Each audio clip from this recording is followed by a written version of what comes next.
Assalamualaikum warahmatullahi wabarakatuh. Perkenalkan, nama saya Reni Rahayati dari semester 3A Fakultas Hukum Universitas Surya Kencana yang mengikuti program MBKM dengan Fakultas Hukum Universitas Juanda Bogor. Di sini saya akan mereview materi perkuliahan Hukum Tata Negara pertemuan kedua, karena pertemuan ke-1 itu lebih ke perkenalan dan mengenai kontrak belajar dengan dosen pengampu. Adapun dosen pengampu Hukum Tata Negara yaitu Dr. Haji Ahmad Jaka Santos, SH LLM. Nah, adapun review kali ini mengenai yang pertama sistem hukum. Nah, yang dikemukakan oleh Han Kelsen, yaitu ada yang pertama Pancasila, kemudian yang kedua yaitu Undang-Undang Dasar 1945 yang telah diamandemen. Selanjutnya yaitu TAP MPR. Nah, ada juga undang-undang.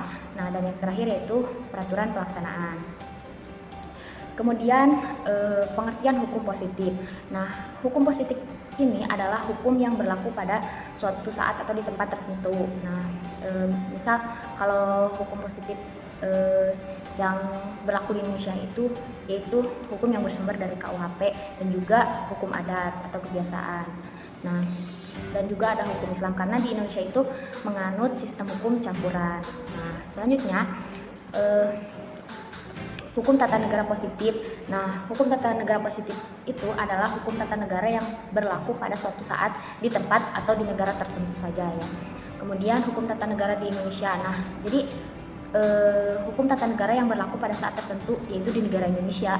Nah, kemudian ada pengantar hukum tata negara Indonesia, yaitu ilmu pengetahuan yang menyelidiki asas-asas dan pengertian tentang hukum tata negara yang khusus yang berlaku di Indonesia saja. Nah, selanjutnya kita beralih ke istilah hukum tata negara.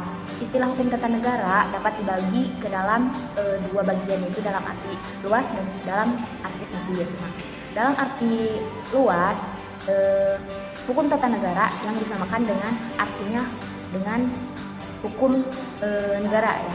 Kemudian kalau dalam arti sempit, yaitu membedakan hukum tata negara dengan hukum administrasi negara atau hukum tata negara hukum tata pemerintahan atau administratif. Selanjutnya istilah lain ataupun istilah dari hukum tata negara itu sendiri, dari istilah lain dari bahasa lain. Nah, Stadrecht itu dari bahasa Belanda atau hukum negara. Kemudian ada constitutional law yaitu dari bahasa Inggris. Kemudian ada state law sebagai variasi dari istilah yang tadi ya, yang sebelumnya. Kemudian dari bahasa Jerman yaitu Verfassungsrecht. Nah, ada juga istilah hukum tata negara. Hukum tata negara juga disebut hukum negara ya. Jadi antara hukum tata negara dan hukum negara itu sama ya. Kemudian Stadrecht itu dibagi ke dalam dua bagian. Nah, ada hukum tata negara dalam arti luas dan hukum tata negara dalam arti sempit. Nah, Pancasila dalam sistem hukum nasional. Nah, Pancasila ini merupakan sistem hukum paling tinggi ya. Nah, seperti itu ya. Mungkin review dari saya dicukupkan sekian. Mohon maaf bila ada salah kata dan salah pembahasan. Akhirul kalam. Wassalamualaikum warahmatullahi wabarakatuh.